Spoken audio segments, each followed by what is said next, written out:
up, y'all? It's your girl Sakina, and I'm back for another review. This is my review for The Chi. This is season 4, episode 10, the season finale. I know I'm a week late, but I did the poll on my community tab in majority rules, so a lot of y'all wanted me to do it. So here I am. I did catch up on the other episodes last week, I think. So I am good to go, and I'm familiar with everything that's happening. It took me a while to realize that the episodes are named after movie titles, because I kept wondering, why is this that one episode? I was like, why is this called Black Messiah? I don't know why that was like throwing me off, and it wasn't until the Love Jones episode that clicked. Like, okay, the episodes are named after movie titles. Okay, it makes sense. So yeah, trying to think about what happened on the Love Jones episode. Tiff and Emmett played out Love Jones. He was trying to get her back on track and be just them two amongst their marriage. He didn't want the open marriage situation. I did love the fact at the end that he put his foot down. Either we're going to be together, just us, or I'm out of here. I can't marry you. But I totally side with Tiffany and her breakdown of it all, because they've been together since high school. I don't know if he had them other kids on her or what, but they've been together for a long time and he's been cheating and she can't do it no more. So she just rather them have an open relationship instead of waiting around and waiting until the moment that he'll cheat on her again, even though he's saying that he's gonna change. Baby, heard it all, done it all. Let's just have this open marriage. So I get where Tiff is coming from, but y'all know I don't like seeing them together. So Emmett, walk away from the situation. Do what's best for you, sir. I'm here for all of that. I'm also here for Keisha and Work Bay. She let her guard down with him and trying to open up. Now, she is kind of a little hesitant, but the moment that she seen him talking to another girl, she seemed like, you know, she started to mark her territory. When that girl walked away and she got the pressure on him, so who was that? How long? You said you knew her since high school? No, ma'am. We're not doing that, Keisha. I'm gonna need you to calm down. You can't be pressing him when y'all only been on like one date, girl. Calm down. So I did like the fact that they are developing a relationship and she's allowing him to be there for her, or to, there for her, and to just be our peace. That's all we want out of life, right? We want the dude to be our peace. We don't need the headache. We don't need the futures of the world. Baby, we need somebody like Russell Wilson. I was about to say Russell Westbrook. Girl, what? Nonetheless, what else is happening? Kevin running around town, chasing down Gemma, trying to see who could win between him and Jake in a fight. No. We're not doing that. What's your name? Hell, look, I'm about to fuck up his name. Kevin. We're not doing that. I'm going to need you to just deal with what's going on between Gemma and Jake, but don't be chasing her down at the dry cleaners talking about you still love her. Let Jezebel be with Judas, and they gonna get their karma. That is that. And then you running around trying to get with old girl who keep paying you dust. Child, anyway. Duda, that man is crazy. That man is crazy as hell. Marcus did try to warn Trig, and at first I was looking at Marcus like, boy, you need to calm down when he was talking about if you want to protect the community, you need to be trying to protect them from Duda. Baby, he was right. He was right. Now, Marcus get on our nerves, but he was right. And I felt like, damn, Duda, you ain't have to beat him down like that. Then Trig was trying to save him, and he said, let him die. I said, oh my gosh, you are truly crazy. But baby, let's go ahead and get into this episode. I already watched it, but I want to do it for y'all, just for y'all to have it. All right, so let's go ahead and get into it. The episode opens up with Trig and Chi in the car together, watching the ambulance take Marcus away. Did I say ambulance? Look, I'm black, so don't come for me. Anyway, yeah, so it looked like they got together, and then Trig ended up taking him back to the house, and he apologized to Amani for thinking that he was better than her and judging her. Well, he said that he don't judge people, but he was definitely judging my girl. So yeah, it's a start for them. They getting on the right track, and we even see later on in the episode some dude tried to get at Amani, trying to judge her, and he yanked the little nigga up. I said, I know that's right, you better protect her. Now, I ain't gonna lie, I was on pins and needles when I seen that scene, because the guy, as Shaw and Amani was walking away, the guy ended up turning around, and I was like, oh my gosh, if he shoot Amani, bitch, I can't go through that. Like, please, don't let my girl go out. Like, I need her on this show because I really like her.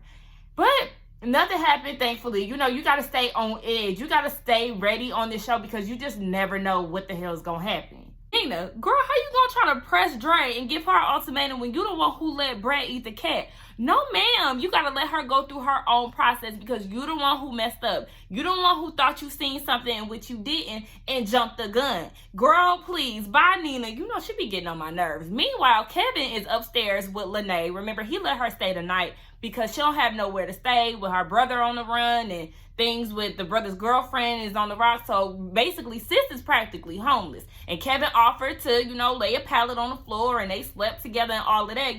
That was the first time I seen the little girl be soft because, she real hard up. Now, she done overslept. She got up talking about she gotta go and he want to walk her out and she being mean. Like, what do you see in this girl? She got an attitude. I understand. You build up a tough skin and you don't want to allow people to do certain things for you when you've been through some things in life. But yeah, Kevin, you definitely doing this just to get over little Jezebel because that girl, Lene, she mean. I don't see what you see. I understand y'all play games together and she a female, but that don't mean you gotta go after her. I would leave her alone because she a little too mean for me. They get caught by Dre as she's trying to leave and Dre's like, what's going on, honey? What are you doing here in my house? She give her the breakdown of what's going on and how she practically homeless. So Dre trying to be the savior. She wants her to stay with them, but little Miss Ma'am ain't really trying to hear none of that. Tiffany, first of all, why did Tiff have a piercing on her shirt? Girl, what? You got a whole nose ring, eyebrow ring, belly ring on your shirt. Girl, what was that about? Nonetheless, girl, you sitting there asking Dante what would he think if you decide to leave Emmett for him. Look, we already knew that she did like Dante just off the way that she was acting, all of that. But I was very shocked to even see her entertain the thought of leaving Emmett for Dante. And Dante gave her a wake-up call real quick. Girl, what? I'm not your husband. I'm your nigga. I'm your nigga. She tell me I'm that nigga. I'm your nigga. That's your nigga even when you got a nigga that you make love with, but right before take drugs with. Shout out to Big Sean. Nonetheless, yes, that's basically what he was saying, okay? I'm the side piece. I'm not your husband. We just fuck buddies and you call me when you need some dick or you call me when your son need a haircut and his barber canceled, okay? Don't come for me looking to be your husband. I'm not getting down on bended knee or none of that, child. We just having sex. Plain and simple. I said, oh, okay.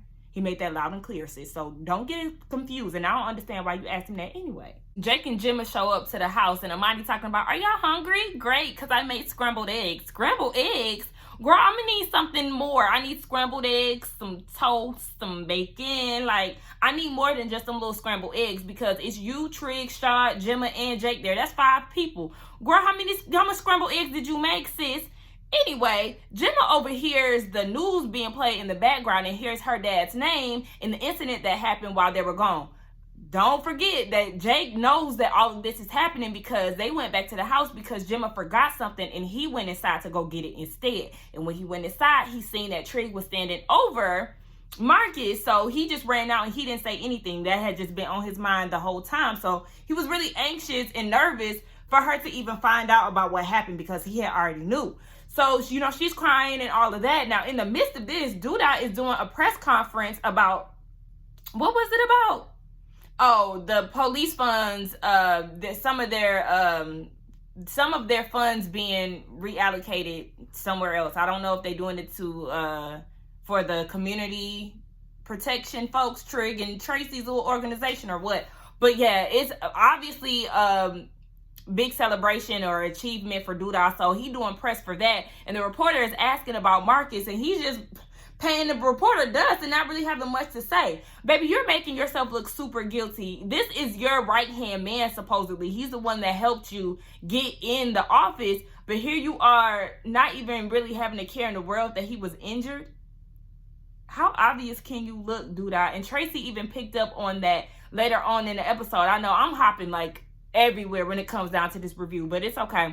So yeah, she has a feeling that he has something to do with it, but he's trying to convince her that no, this isn't me. Like, you basically judging my past. Like, this has nothing to do with me. I don't know who did it. Baby, we already know it's you. Tiffany and her Pierce t-shirt go home, and Emmett is all in his feelings under the cover, looking like a sad puppy dog, and then he asks her straight up, giving an ultimatum, just like Nina asked, okay, so is it gonna be me or Dante? She says she don't know. he made the decision for her. Okay, well, you can go ahead and be with Dante, who's serving you cold pizza at 7 a.m. in the morning. By the way, I hate cold pizza. Not cold pizza. I don't like cold pizza either. I like my food real hot when it's served. But nonetheless, I hate Chicago pizza. Chicago style pizza is the worst pizza style for me. I'm all about New York style pizza. Chicago is nasty. It's deep dish. It has way too much sauce on it. Like, ugh, ew. But yeah, you want to go ahead and be with the man who's serving you cold pizza instead of the man who know how to fix your coffee and do you up a good, healthy breakfast. Amani, take notes. Then yeah, go ahead and be with him, girl. So now she's sitting on the bed looking stupid because he done made the decision for her. Well, sis, you didn't know. So Tracy and Duda go and explain to the community headquarters of the Neighborhood Watch that they have more funding to cover the entire city. So they're having a block party to celebrate and they want more volunteers to get involved. Now, Trig is there and he really ain't feeling Duda too much. Now, he approaches Duda and Duda tells him, you better hope that Marcus dies. And Trig said, no, I'm actually hoping that he pulls through. I said, amen. I know that's right, Trig. Trig is becoming one of my favorite characters. You know, I love Dre. I love Amani. Trig, he be tripping sometimes, but I really do like him because he's very family oriented and he's all about doing the right thing, okay? So I really like him. Shout out to Trig. Shout out to Luke James, okay? That's another nice looking man. But anyway, once again, you know, Trig being the caring person that he is, he goes up to the hospital to be with Jake and Gemma, and Gemma rushes up to him to give him a hug, you know, to thank him for being there. Now, later on, we do see that she is pressed to see what happened between her dad because they have cameras in the house and Jake is trying to prevent her from doing it, but she goes anyway. Now, Trig, he goes home and he's with Shad. We see a very touching scene between him and Shad. And Shad was saying that one of the guys that they grew up with owed him some money. And, you know, he was just talking about how the guy needs to pay him up and all of that. But come to find out, the guy is dead. And he didn't know because he had been in jail for so long. Trig thought that somebody would have told him. And Shad really got in his feelings about it. And he started reminiscing on the past and how he grew up with him. And the guy had always looked out for him, you know, giving him loyalty that he didn't have to pay for. So he started to get very emotional about it. I did appreciate this scene because I feel like the relationship between Trig and Sean, who is Sean, girl? Shad could have went totally different from what it is. With him sitting down with Nuck and him finding out that Amani was trans and all of that, it kind of made you on pins and needles. Like I said, you know, you always have to be on guard when you're watching this show because some shit is bound to happen. But just the way that their relationship had turned around and knowing that he isn't trying to put Amani in harm's way and that him and Trig can come together like brothers and just let the past be the past. I love the way that they wrote their relationship instead of it being the typical thing that we would assume. Them falling out, him not wanting anything to do with Amani or Trig because he might feel like Trig is on some gay shit, you know how straight men like to think sometimes. So I just like the fact that they're not doing what would typically or what could typically go down, even though I know some people don't like it because it's not realistic. Well, you know what? Sometimes it is a plot twist in real life. Keisha's got a man at home and he's so good to her. Tiff, I'm sorry that Emmett ain't home. I think Workbait is very cute. Not like, you know, he's not an ugly guy, but I'm saying like the way that he handles Keisha and stuff is very cute. You know, he handpicked some flowers for her and then gave her a card that says, do you want to be my girlfriend? Yes or no? You know, elementary style, because his roommate asked if Keisha was his girlfriend. He said no and he didn't like the feeling. So he decided to do something about it. Okay, we love a man that's all about that action, all right? She checked yes, so they're officially official. And I love that for her because look, sometimes you got to step away from your normal type of guy, right? Now, we know she likes Nuck or she likes Emmett, those type of guys. But, you know, she want to go with the nerdy guy who cares about her, who knows how to cook and do certain things, that's smart with his money and not spending it in college frivolously just in case he don't make it to the league. That's the type of man that we need, okay? So, yes, Keisha, I'm very happy with her decision because y'all can make it, okay? I'm seeing it for them. Gemma goes home to check the cameras, and Jake stops her before she actually pressed play to let her know that he does know everything that went on, and that Trig is the reason why her dad is potentially still alive, because Jake told Trig to call the police. So, she's in her feelings about it or whatever, but Jake doesn't want Gemma to tell the authorities, because that could leave Jake in a situation where he doesn't have anyone to go to, because Trig is his only family. Even though, does Duda still have custody of Jake? I think he still does. But whatever, Trig is his actual family. He don't want to be nowhere near Duda. So he goes home and tells Sha and Trig that he told, and Trig isn't mad at him for saying it. He actually is proud of him, because he wants Jake to be better than him. Not Jada, child. All these J's.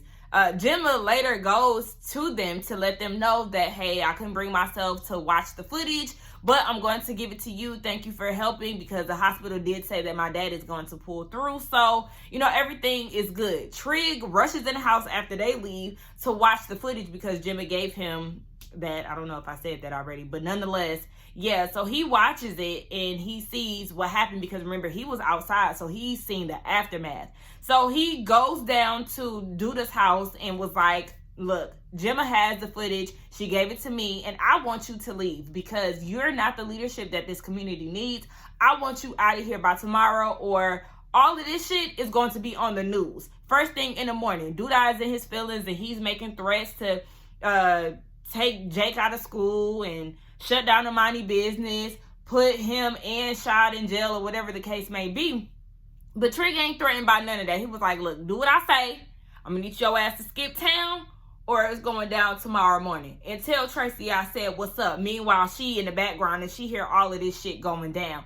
I forgot to mention that Tracy did say, too, that she was in love with Duda. Girl, I'm very surprised that Tracy made it out that house alive, because you can't put nothing past Duda, okay? But she was able to get out alive and safely. She's disappointed in his actions, and she said, you do need to leave, because I'm not trying to protect your legacy. I'm trying to protect mine and my organization, because if the IRS gets a hold of what's going on, I don't need them sniffing around my paperwork, baby. So I'm going to need you to get on, okay?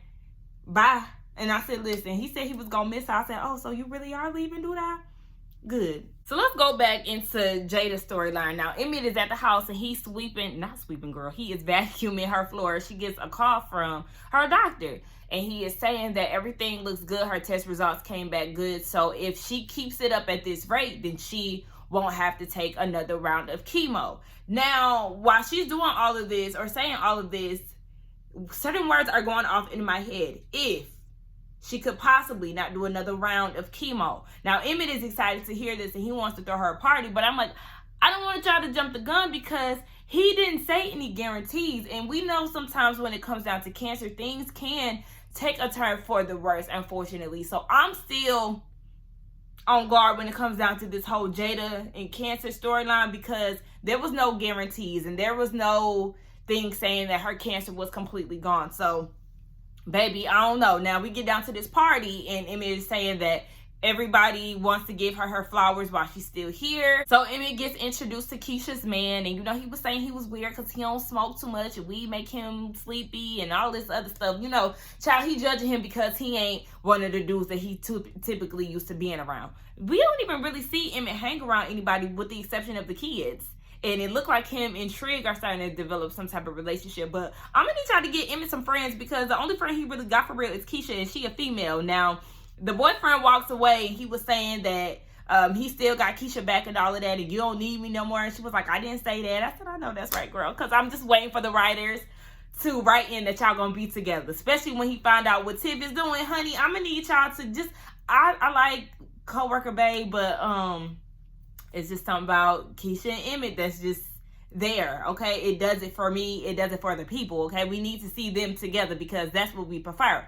But nonetheless, Dre pulls Lena to the side to let her know about Lene and how she wants her to come stay with them. Negative Nancy Nina is always in her feelings, or always got something to say, so she really ain't feeling the idea. But Dre wants her to be with them because she can trust them, and also because she'll do thorough work to make sure that she is in good hands if she gets into the foster care system. Child, listen, that foster care system is very sketchy. I feel for any children that are within that system and are staying with people who have ill intentions, child. Anyway, so yeah, they end up kissing and making up because Nina is in love with Dre, and, you know, just her being her. Nonetheless, we see that Tiff and Emmett, they trying to get their relationship together too. And she said that she's going to close the marriage, but neither one of them can promise that they're not going to cheat again, but they promise to do their best. I said, okay, well, y'all keep that promise. Little do you know, Emmett, she is closing this marriage because Dante don't want her. Had Dante said, yeah, go ahead and leave that nigga for me, her and little EJ was going to be in that U-Haul truck, packed up and ready to head over to Dante's house. So, girl, okay.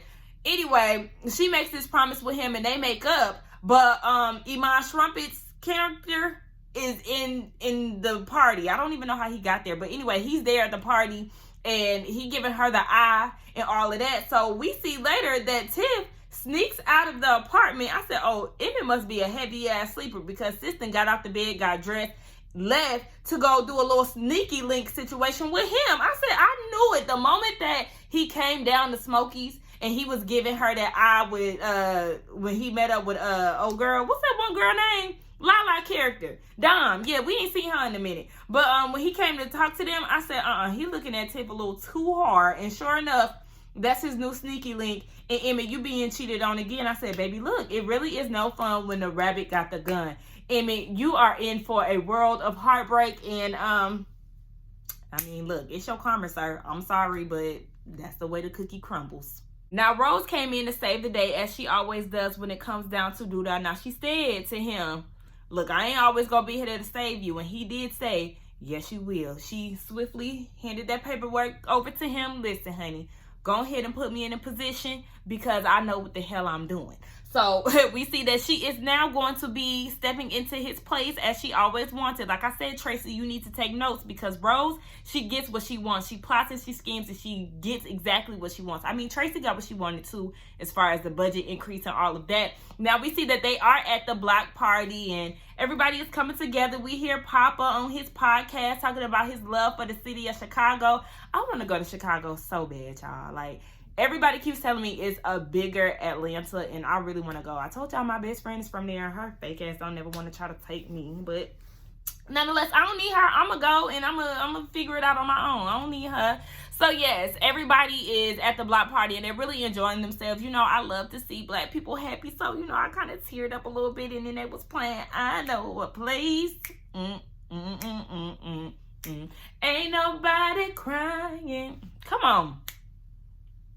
Ain't nobody worried. I need to stop singing because I'm hungry as hell and I gotta wrap this up. So yeah, I was happy that nothing came out of this block party, or nothing bad came out of this block party, because I swore I was gonna hear a gunshot, honey. I was very nervous, but it ended on a good note. I'm happy for that. I'm excited to hear that they have been renewed for a season 5. So y'all know I will see y'all next season. Let's get in the comments and talk. Don't forget to like, comment, and subscribe to my channel, and I will see y'all in the next one. Bye.